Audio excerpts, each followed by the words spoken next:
प्रिय विद्यार्थियों, आज का हमारा टॉपिक है भारतीय समाज में जाति संबंधी विषमता।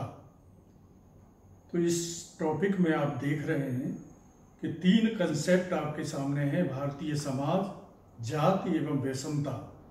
तो भारतीय समाज क्या है? हम जिस देश में रहते हैं उसका नाम भारतवर्ष है, और भारतवर्ष में रहने वाला मानव समूह, उसके मध्य पाए जाने वाले संबंधों की जो व्यवस्था है वो मिलकर के भारतीय समाज का निर्माण करती है। जाति हमारे भारतीय समाज की एक विशेषता रही है। हमारा भारतीय समाज आदिकाल से ही जाति व्यवस्था जैसी संस्था इसमें उपस्थित रही है। तीसरा कंसेप्ट है आपका विषमता। तो हमारे भारतीय समाज में हमें जातिगत आधार पर कई विषमताएं देखने को मिलती है। तो यह विषमता से मतलब है हमारा असमानता, लोगों में गैर बराबरी। तो इस तरह इस टॉपिक में हम आपको भारतीय समाज में जाति संबंधी जो विषमताएं हैं उनके बारे में चर्चा करेंगे।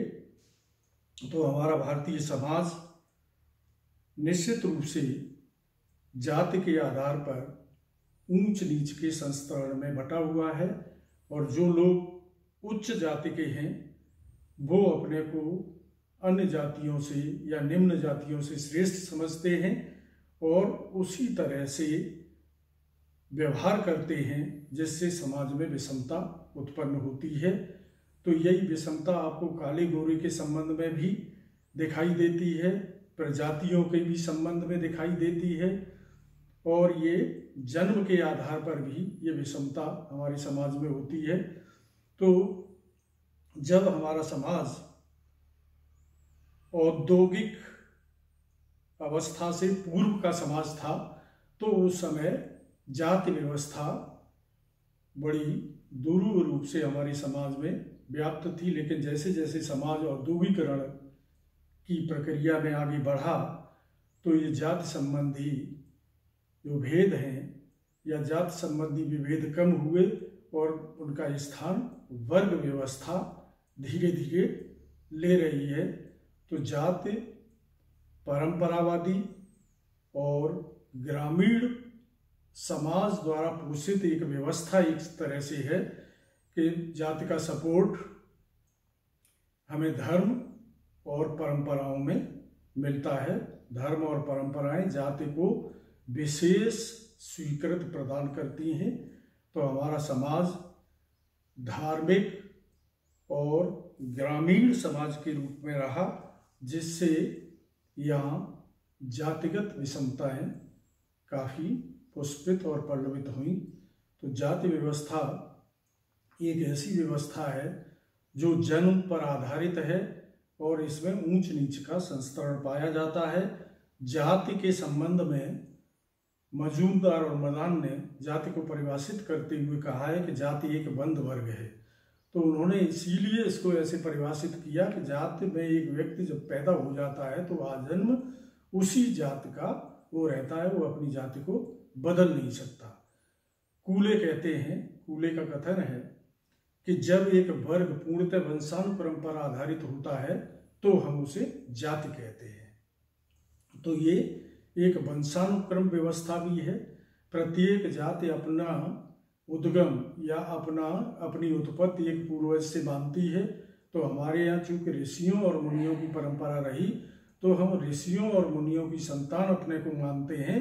तो उन्हीं ऋषियों मुनियों से हम अपनी जाति की उत्पत्ति मानते हैं, वही हमारे पूर्वज हैं। तो हमारे देश में व्याप्त जाति व्यवस्था की कुछ विशेषताएं हैं, तो उन विशेषताओं को मैं आपके सामने रख रहा हूँ। पहली विशेषता है कि जाति की सदस्यता जन्मजात होती है। एक व्यक्ति जिस जाति में पैदा होता है आजीवन उसी जाति का सदस्य होकर के वो रहता है, वो अपनी जाति को बदल नहीं सकता। दूसरी विशेषता है समाज का खंडात्मक विभाजन। तो जाति व्यवस्था में हम ये देखते हैं कि हमारा भारतीय समाज जातियों के आधार पर विभिन्न टुकड़ों में बटा हुआ हमें दिखाई देता है। तो ये समाज की खंडात्मक विभाजन को सुनिश्चित करती है। विभिन्न जातियां अपने अपने दायरे में सीमित रहते हुए अपने विकास के प्रयत्न करती है। तीसरी विशेषता है जाति की सामाजिक संस्तरण। तो जाति व्यवस्था में, हमारे समाज में जो जाति व्यवस्था व्याप्त है, तो इसमें सामाजिक संस्तरण पाया जाता है। विभिन्न जातियों के मध्य ऊंच नीच के संबंध होते हैं। कोई जाति श्रेष्ठ होती है, कोई जाति निम्न होती है, कोई जाति मध्यम है। तो इस तरह से हमारे यहाँ जो संस्तरण है जातीय आधार पर पाया जाता है। चौथी विशेषता है अंतर्विवाही समूह। जाति एक अंतर्विवाही समूह है। इसका मतलब है कि हम अपने जीवन साथी का चुनाव अपनी ही जाति से कर सकते हैं। जिस जाति में हम पैदा हुए उसी जाति से हम अपने वैवाहिक संबंधों को सुनिश्चित करते हैं। तो एक अंतर्विवाही समूह है।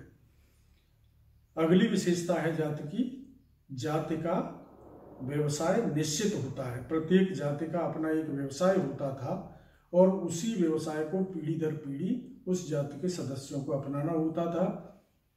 जैसे लोहे का काम करने वाले का बेटा लोहार, सोने का काम करने वाले का बेटा सुनार, और मिट्टी के बर्तन बनाने वाले का बेटा कुम्हार, बाल काटने वाले का बेटा नाई, कपड़े सिलने वाले का बेटा दर्जी।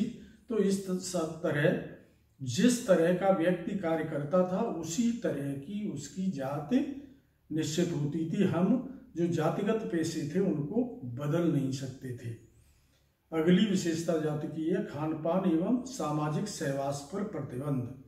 तो जाति व्यवस्था में खान पान भी प्रतिबंधित होता है। हम किसके यहाँ खाना खाएंगे, किसके यहाँ नहीं खाएंगे, किसके यहाँ कच्चा खाना खाएंगे, किसके यहाँ पक्का खाना खाएंगे। और सामाजिक जो सहवास है, साथ साथ रहने की प्रक्रिया है, वो भी जाति में, उसमें भी दूरी बरती जाती है। जैसे हम साथ साथ यात्रा नहीं कर सकते अनुसूचित जातियों के साथ। अनुसूचित जाति के व्यक्ति या निम्न जाति के व्यक्ति एक ही कुएं से या एक ही नल से पानी नहीं ले सकते, या एक ही मेले में नहीं जा सकते, एक ही तरह की हाट में वो सामान नहीं खरीद सकते। तो इस तरह से कई सामाजिक प्रतिबंध भी थे। तो इस तरह से हमने देखा कि जाति व्यवस्था की कई विशेषताएं थी।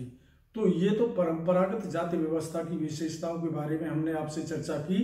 लेकिन अगर हम आधुनिक संदर्भ में देखें तो जाति की जो विशेषताएं थी धीरे धीरे करके ये विलुप्त हो रही हैं। और लोग पढ़ाई लिखाई के साथ साथ वैज्ञानिक सोच के साथ जब आगे बढ़ रहे हैं, अपना विकास कर रहे हैं, तो जाति के जो जटिल नियम थे उनमें शिथिलता आई है।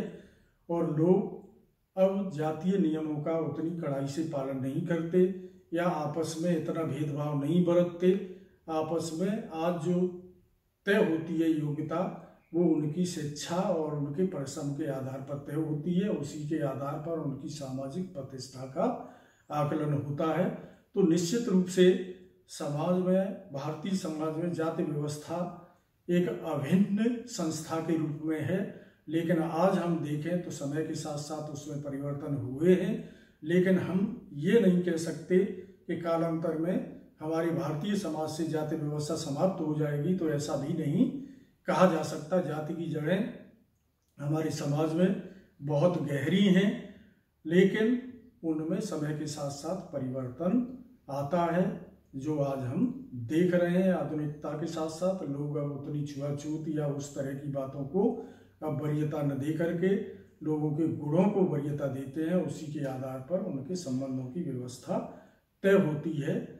तो यही हमें आपको आज बताना था कि जाति के आधार पर भारतीय समाज किस तरह से विषमता व्याप्त है। अगर आपका कोई क्वेश्चन या ऑब्जर्वेशन हो तो आप रख सकते हैं। धन्यवाद।